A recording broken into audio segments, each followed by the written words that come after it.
Representación de números reales. Esta lección es la séptima dentro del tema de representación de la información en computadores, donde estamos analizando la digitalización de distintas formas de información para ser almacenadas o procesadas por medios informáticos.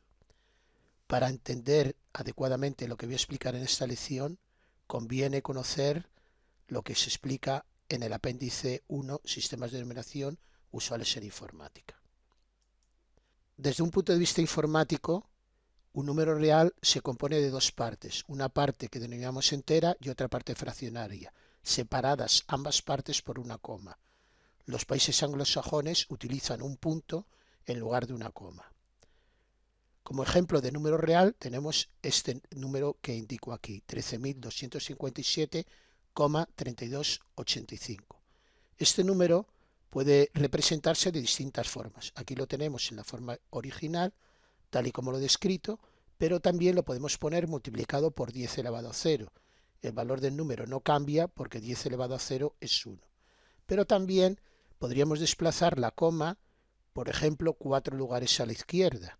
Cada vez que desplazamos un lugar a la izquierda estamos dividiendo por 10, con lo cual, para que se conservase el valor del número, tendríamos que incrementar el exponente en 4, de tal manera que nos quedaría este número de aquí.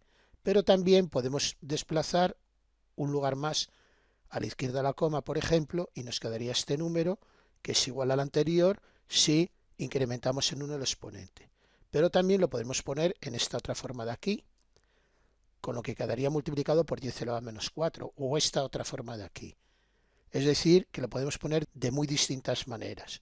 Esta representación en informática la denominamos de coma o punto flotante, porque al ir ajustando a distintos valores el exponente, la coma parece flotar entre las cifras que componen el número.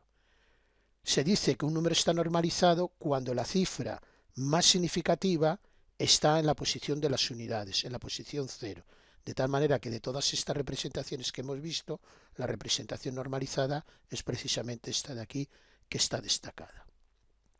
La estructura de que se parte para representar un número en punto flotante en el interior del computador es la que se muestra en la figura, que se compone de varios elementos a considerar. Por una parte tenemos el signo del número, por otro lado las cifras significativas que se les suele denominar significando o mantisa, hay una base del exponente que es 10 en este caso y un exponente que en este caso es menos 15. Según hemos visto en la imagen anterior, podemos transformar la representación de n conservando su valor, cambiando el exponente y reajustando adecuadamente la mantisa.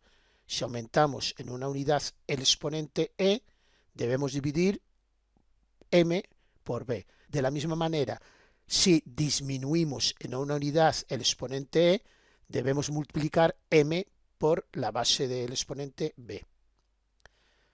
Esta notación se suele denominar notación exponencial, notación científica, o como he comentado anteriormente en informática, la denominamos notación en coma flotante o punto flotante, en inglés float point. En el caso de los números enteros vimos que había muy distintas representaciones posibles que se utilizan en la práctica. Pero para números reales, afortunadamente en la actualidad, prácticamente todos los fabricantes de computador siguen una normalización ideada por el Instituto de Electricidad y Electrónica de los Estados Unidos, asociación que se conoce con el nombre de IE-cubo, y la normalización que han desarrollado se conoce con el nombre de IE-cubo 754. En el resto de esta lección lo que haré es describir la propuesta realizada por esta organización. En primer lugar, para transformar un número real decimal a binario, y de acuerdo con lo que indica la normativa del IE-cubo, lo que tenemos que hacer es transformar el número decimal a binario natural, con base del exponente 2, de tal manera que el número nos quedaría de la forma que se indica en la figura. Tenemos la mantisa en binario, la base del exponente 2 y luego tenemos el exponente correspondiente. Vamos a denominar S minúscula al signo, a la mantisa del número la vamos a denominar M mayúscula, al exponente E mayúscula y la base del exponente, como he indicado anteriormente, va a ser 2. Una vez que hemos pasado el número a binario natural, tenemos que estructurar el número de la forma que se indica aquí. En primer lugar, de la misma forma que vimos para los números enteros, cada formato de número real tiene que tener un número n minúscula predeterminado de bits para almacenarlo. En el caso de números reales, los n bits que configuran el número se distribuyen en tres campos. El primer campo se denomina campo de signo, que vamos a denotar con S minúscula y que es de un solo bit. Por otra parte tenemos el campo del exponente, que va a tener n sub bits y que vamos a denotar con E minúscula. Y por último tenemos el campo de la mantisa, que va a tener nm bits y vamos a denotar con M minúscula. El bit de signo es sencillamente 0 si el número es positivo y 1 si el número es negativo. En el campo del exponente lo que se almacena es el exponente sesgado, como entero sesgado, de tal manera que al exponente que tenemos externo se le suma un valor de sesgo que es 2 elevado a ne menos 1, donde ne es el número de bits reservado para almacenar el exponente. Como veremos en la notación I de cubo, una de las posibilidades es utilizar 8 bits para almacenar el campo del exponente, con que en este caso el valor del sesgo será 2 elevado a 7 menos 1, que es 127. Y por otra parte, en el campo de la mantisa se almacena la parte fraccionaria de la mantisa normalizada. En efecto, como la mantisa de todos los números reales normalizados en binario va a empezar por 1, este 1 no se almacena. Se denomina bit oculto y la unidad aritmético-lógica, cuando realiza algún cálculo con este tipo de números, lo que hace es restituir este 1 oculto que está en la posición 0 del número binario. En cuanto al número de bits utilizados para almacenar el número completo y cada campo, las especificaciones del estándar I de cubo establecen fundamentalmente dos tipos de precisiones, uno que se denomina precisión sencilla y otra precisión doble.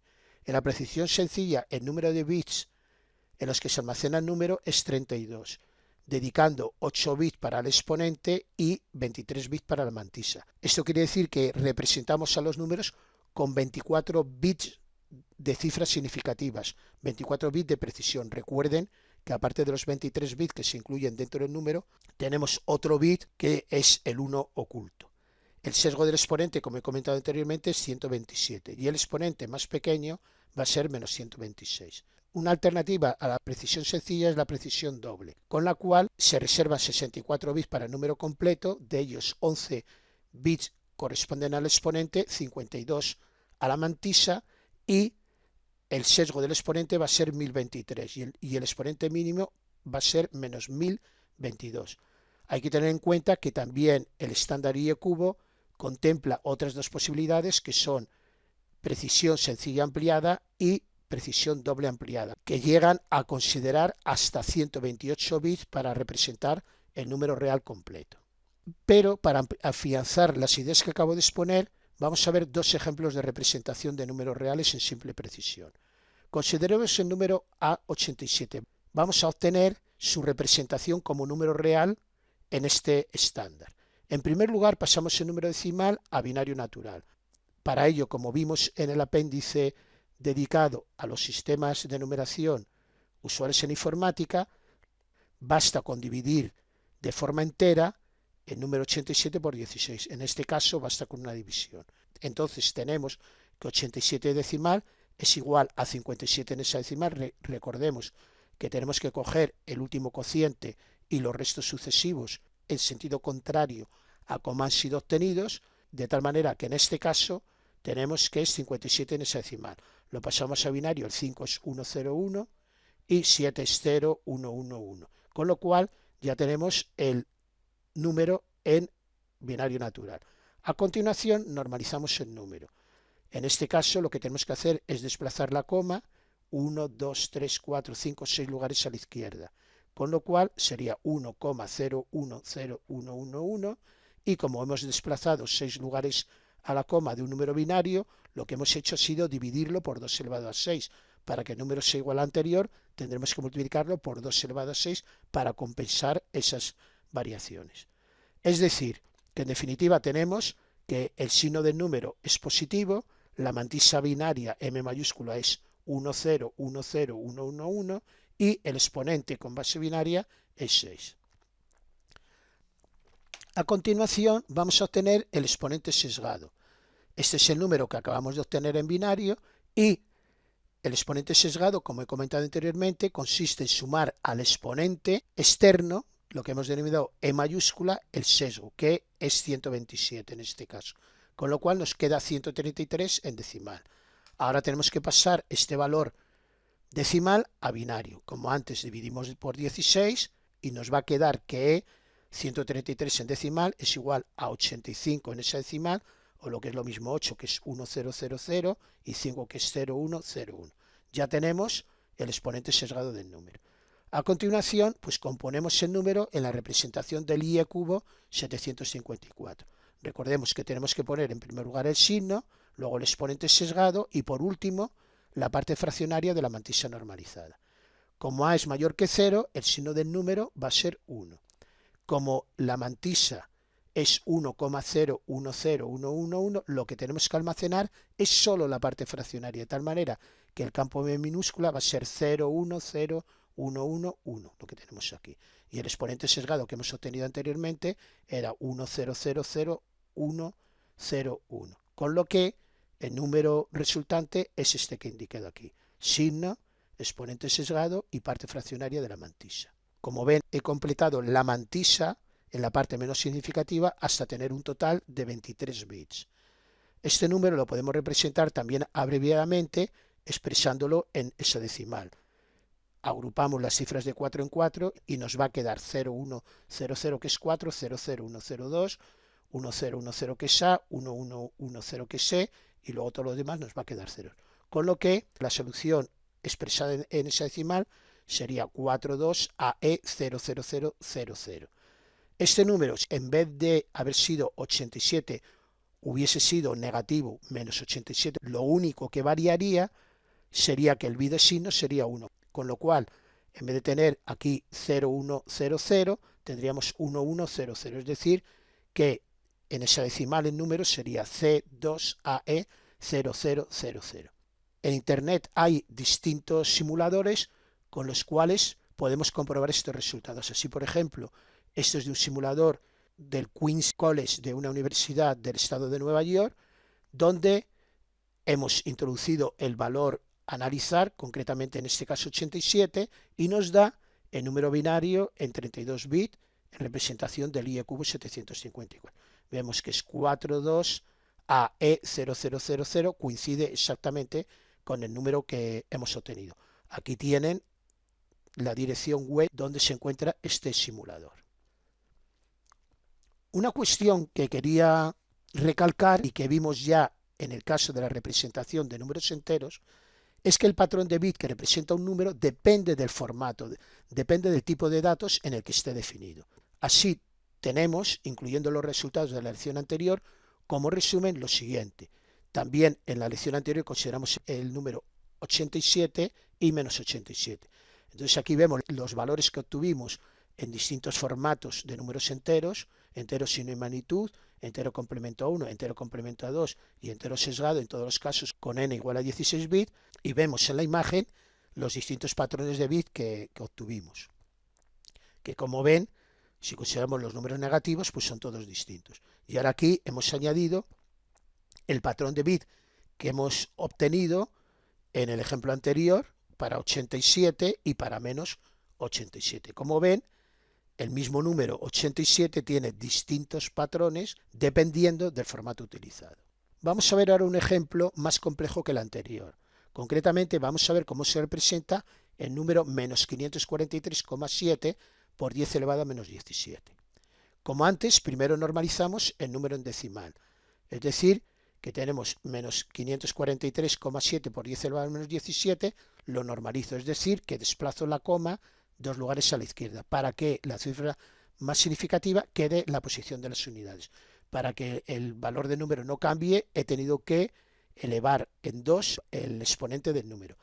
Aquí hay que tener muy presente que estamos trabajando con números decimales, es decir, cuando se desplaza la coma hacia la izquierda o hacia la derecha, se está dividiendo o multiplicando por 10.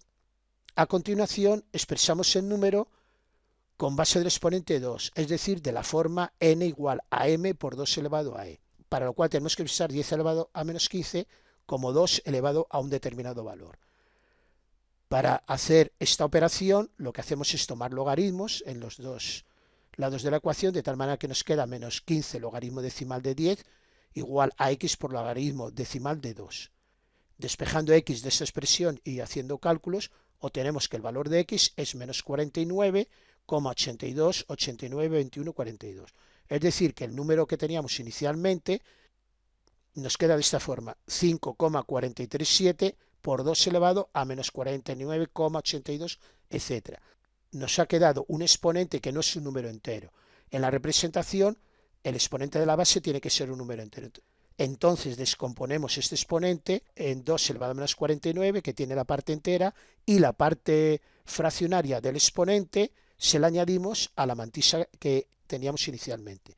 De tal manera que haciendo estos cálculos nos va a quedar el número igual a menos 3,060, 75, 88, 97 por 2 elevado a menos 49. Ya tenemos el número en esta forma con un exponente entero, en este caso menos 49.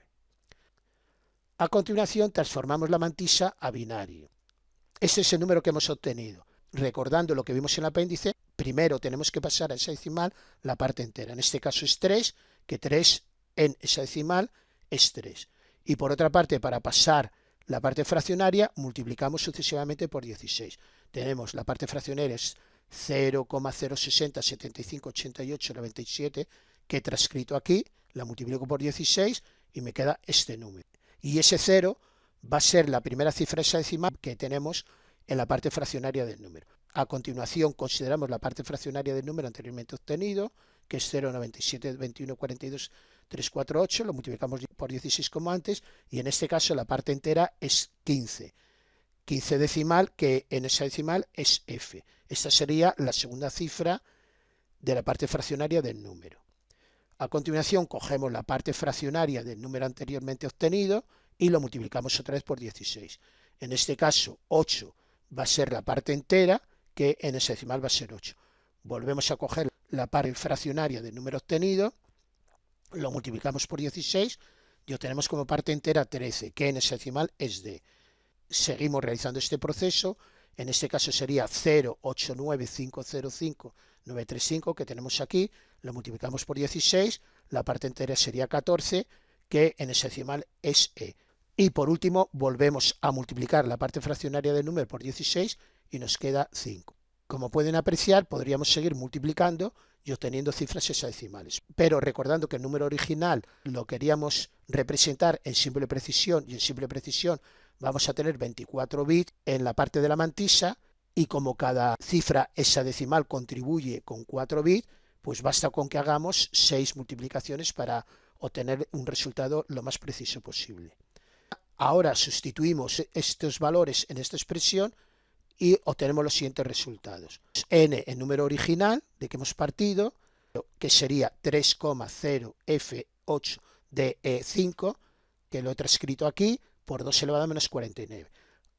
Pasamos el número hexadecimal a binario y tenemos 3, que es 1, 1, 0, que es 4 ceros, F, 4 unos, 8, 1, 0, 0, etc. Por 2 elevado a menos 49. Y ahora este número binario lo tenemos que normalizar, es decir, la coma la tenemos que desplazar un lugar a la izquierda. Recordemos que ya estamos con un número binario, de tal manera que desplazar la coma a la izquierda equivale a dividir por 2. Para que el número quede igual al anterior, el exponente lo tenemos que incrementar en 1, pasando a 2 elevado a menos 48. Una vez que ya tenemos el número en la forma de binario natural con base del exponente 2, lo que tenemos que hacer es obtener el exponente sesgado en binario. Como hicimos en el ejemplo anterior, lo tenemos que sesgar con 127. Es decir, que tenemos e, que en este caso es menos 48, más s, que es 127. Hacemos esta operación, nos queda 79. Lo pasamos a hexadecimal dividiendo por 16, como he hecho anteriormente, y obtenemos 4f. Es decir, que en binario el exponente va a ser 0100, F1111.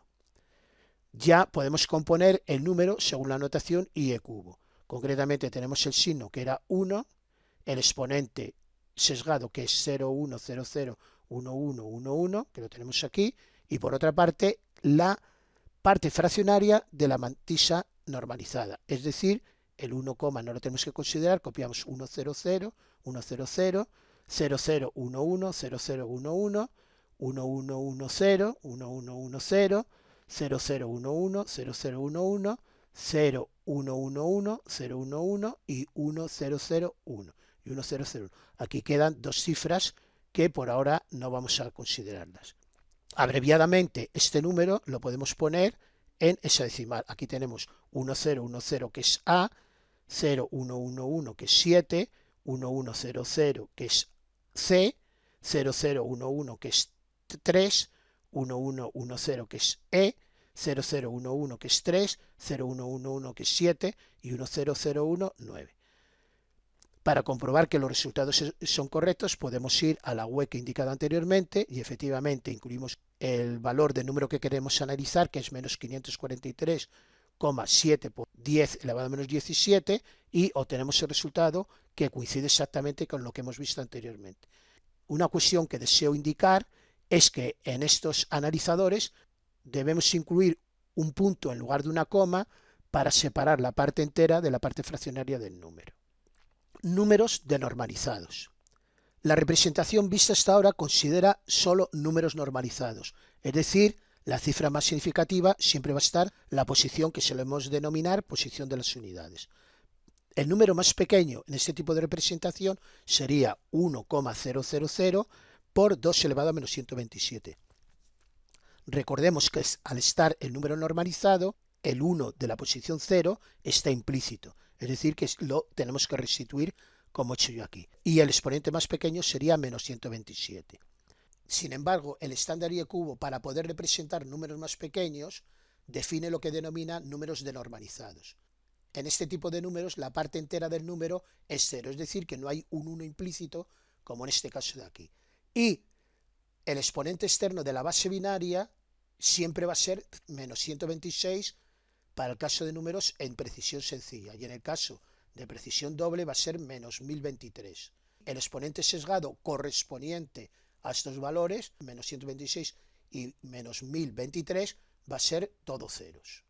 De forma resumida, tenemos el signo, que va a ser 0, 1, dependiendo de si el número es positivo o negativo, el exponente sesgado, que va a ser siempre 0 y que va a corresponder a un exponente de menos 126 en el caso de simple precisión, y luego la parte fraccionaria de la mantisa denormalizada. Pero para aclarar este tipo de representación, vamos a ver un ejemplo. Supongamos que tenemos el número menos 1,01000110001 por 2 elevado a menos 130. Este número no lo podemos representar como normalizado, porque el exponente más pequeñito que podíamos tener era menos 127. Pero sí lo podemos representar como denormalizado. Para ello tenemos que reajustar la coma de tal manera que el exponente sea precisamente menos 126. Aquí tenemos el número original y 130 menos 126 son 4. Entonces tenemos que desplazar la coma 4 lugares, 1, 2, 3 y 4 a la izquierda. Con lo cual, como hemos dividido la mantisa por 2 elevado a 4, tenemos que sumarle 4 unidades a menos 130, con lo cual nos queda 2 elevado a menos 126. De esta forma, el número quedaría representado de la siguiente manera. El signo es 1 porque el número es negativo, el exponente es 000, que corresponde a menos 126 de los números denormalizados, y ahora tendríamos que poner la parte fraccionaria de la mantisa. Aquí no va a haber un 1 oculto, pero de la misma manera que antes, solo ponemos los bits de las partes fraccionarias, que serían 000, 000, 100, 1010, 1010, 0111, 011, 001, y lo completamos con 0. Otra cuestión importante sobre los números reales es la forma de hacer el redondeo, porque como vimos anteriormente, a la hora de pasar un número real decimal a binario, puede ser que tengamos infinitas cifras significativas. Antes de pasar a analizar la propuesta del estándar del IE cubo, vamos a recordar cómo redondeamos en decimal. Si yo tengo esta cantidad, 76,347 euros, lo normal es redondearlo como 76,35. Como ven, la última cifra, la de los céntimos, la hemos subido a 5.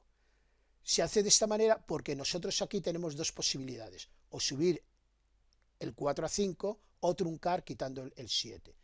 Si lo hacemos tal y como está propuesto aquí, el error que obtenemos es de 0,03, 3 milésimas de euro. Mientras, si truncásemos el número, el error sería mayor, sería de 7 milésimas de euro, con lo cual parece razonable hacerlo como habitualmente se hace.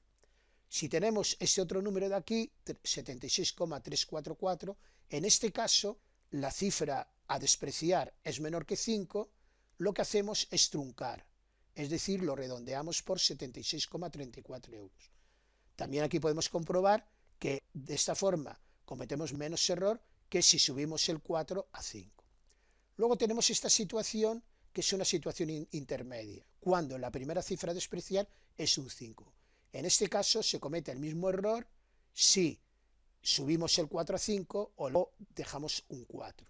Habitualmente lo que hacemos es subir el 4 a 5, lo cual es injusto porque con la otra posibilidad se comete el mismo error. Esta forma de redondear se denomina redondeo del banquero, ya que el que cobra siempre gana. La probabilidad de que la cifra de las milésimas sea 5 es de un 10%. ¿Por qué? Porque esta cifra puede ser 0, 1, 2, 3, 4, 5, 9. El que sea 5, pues será un 10%. Y en este caso, al hacer el redondeo por exceso, se ganan 5 milésimas de euro.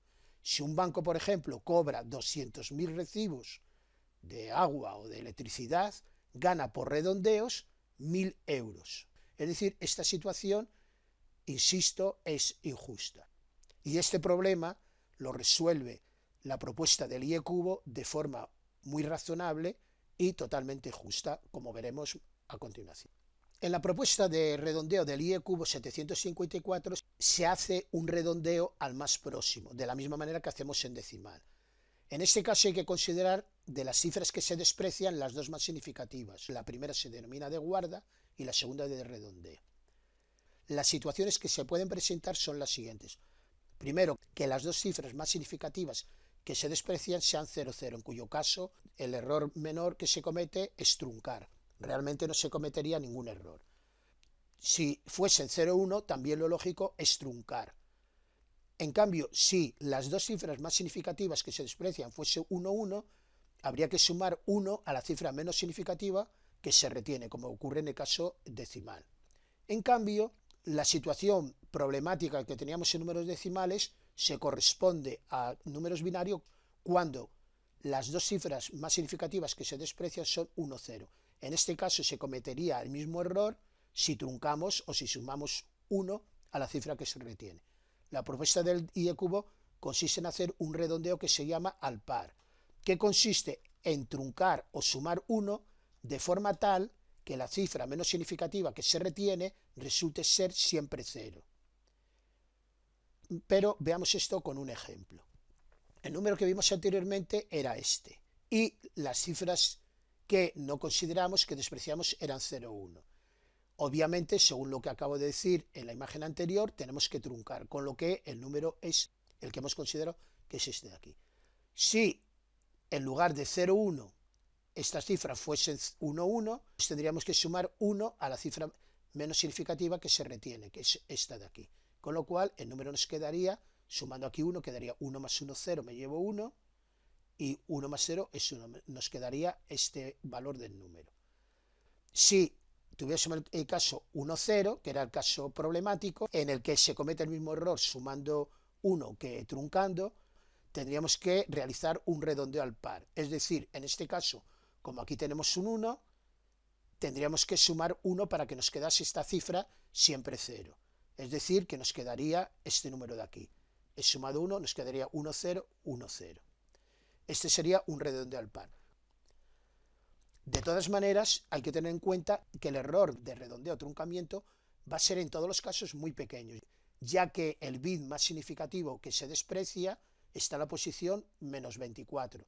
Es decir, que vamos a tener un error que siempre va a ser menor de 0,5 por 2 elevado a menos 24, que es 3 por 10 elevado a menos 8, que es un número muy pequeño, es 0,007 ceros y luego un 3.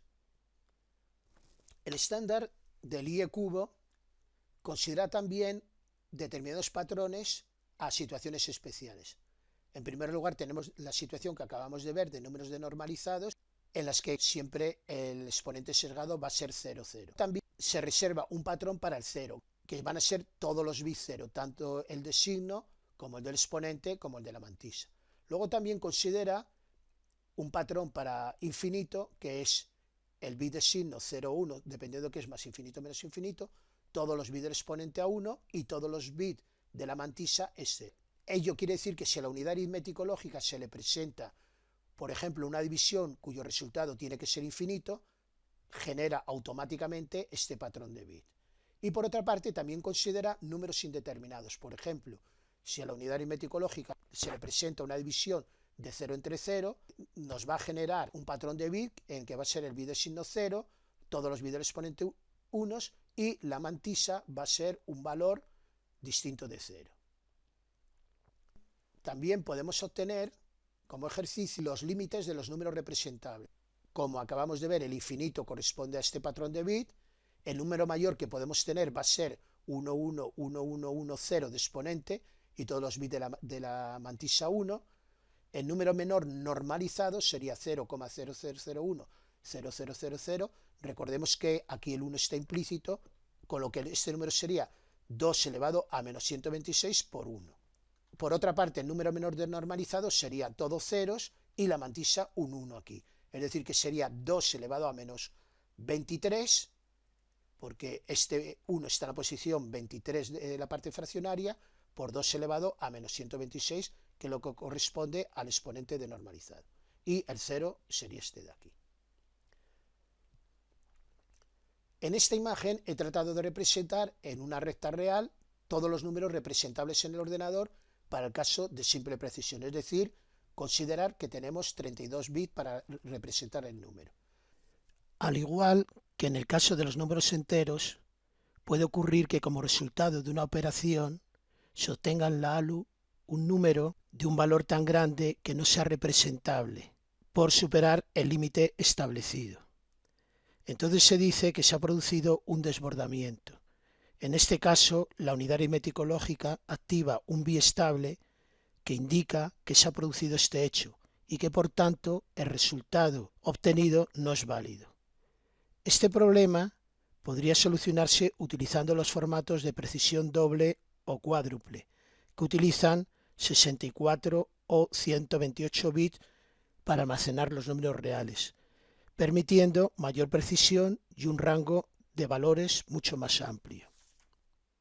Para números reales en simple precisión, el número con valor absoluto más pequeño normalizado es del orden de 1,2 por 10 elevado a menos 38. Utilizando números denormalizados, sin embargo, este límite se amplía hasta 1,4 por 10 elevado a menos 45. Si como resultado de una operación se obtuviera en la ALU un número más pequeño que este límite, se dice que se ha producido un agotamiento, underflow en inglés, y se aproxima por 0. En principio, esta aproximación no es descabellada, ya que se efectuaría para números menores de 10 elevado a menos 45, es decir, de un 0 seguido de 44 ceros y un 1. No obstante, hay aplicaciones que requieren una extraordinaria precisión, y este hecho habría que tenerlo en cuenta. También hay que considerar algunos de los problemas que se presentan por tener un número n limitado de bits. En primer lugar, tenemos una precisión limitada. Si estamos utilizando simple precisión, tendremos solo 24 bits significativos para representar el número, lo que equivale aproximadamente a trabajar con 7 cifras decimales significativas. La solución a este problema podría ser utilizar precisión doble, con la que trabajamos con del orden de 15 cifras decimales significativas, o cuádruple precisión, que implica utilizar 34 cifras decimales significativas. Estas soluciones de utilizar precisión doble o precisión cuádruple implican una mayor ocupación de los datos, ya que en la precisión doble los números reales se almacenan con 64 bits y En la precisión cuádruple el número n es de 128 bits. Otro problema que se presenta por tener un número n limitado de bits es que la unidad aritmético-lógica debe realizar, siempre que concluya una operación, un redondeo del resultado. En la actualidad, los procesadores incluyen unidades específicas de punto flotante o FPU para realizar las operaciones con números reales. Estas unidades deben realizar siempre estos redondeos. También pueden producirse resultados numéricos excesivamente altos, no representables en los n bits, dando lugar a resultados inválidos, desbordamientos. Por otra parte, resultados intermedios pueden dar lugar a números excesivamente pequeños, que se aproximan a cero, es decir, se produce agotamiento. Una consecuencia de lo anterior es que, como la detección de si dos números son iguales se efectúa restándolos y comprobando si el resultado es cero, puede ocurrir que se dé por iguales dos números que en realidad no lo son. Como resumen y conclusiones de esta lección, podemos decir que se ha descrito la notación de que se parte para representar los números reales en un computador, una notación que denominamos punto coma flotante, o notación exponencial o notación científica. Por otra parte, hemos analizado el formato más utilizado para representar números reales, que es el considerado por el estándar IE-cubo 754, y hemos reforzado las ideas expuestas con dos ejemplos. Como en general los números reales no pueden representarse con un número finito de bits, es muy importante realizar redondeos de forma que la aproximación con el número original sea la mejor posible. Se ha descrito la forma de efectuarlos según la propuesta realizada por el IE-cubo. También hemos mostrado situaciones especiales contempladas en la normalización, números denormalizados, números indeterminados e infinito. También hemos enumerado los problemas que se plantean al representar los datos de tipo real con un número limitado de cifras infinitas.